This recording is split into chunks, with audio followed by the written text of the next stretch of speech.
তিনি এক সন্তানের জনক, তার একমাত্র কন্যা এবং পরিবারের লোকজন এই ঘটনার পর এখন কিন্তু একেবারে শোকে বিহ্বল হয়ে পড়েছেন। আপনারা জানেন যে এই হত্যাকাণ্ডের ঘটনার পর এলাকার মানুষের মধ্যে এক ধরনের ভীতি কাজ করছে।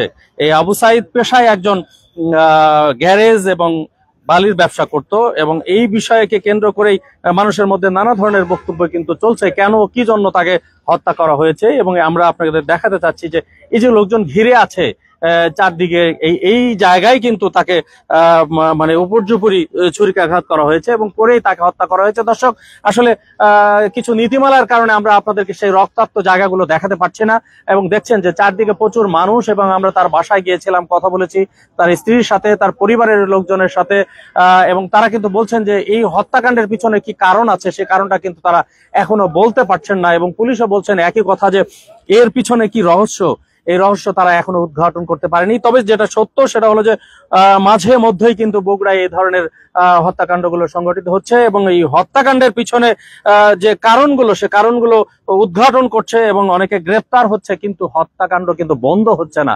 বন্ধ না হওয়ার কারণে মানুষের মধ্যে এক ধরনের ভয় সংখ্যা কিন্তু কাজ করছে।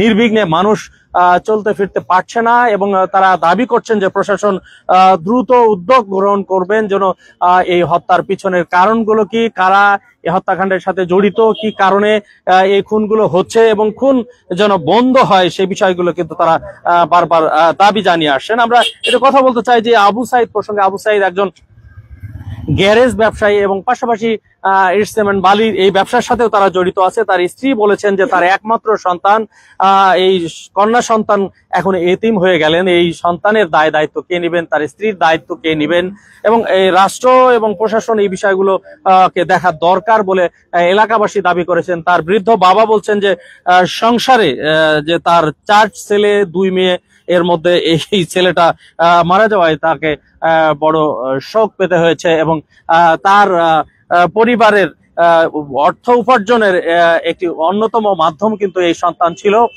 সব মিলে আমরা বলতে পারি যে বগুড়ায় এই যে বিগত সময়গুলোতে আমরা যেটা দেখছি যে খুন এবং নানা ধরনের যে অপকর্মগুলো ঘটছে এবং এই অপকর্ম বন্ধ হচ্ছে না, সামাজিক ব্যাধিতে পরিণত হয়েছে।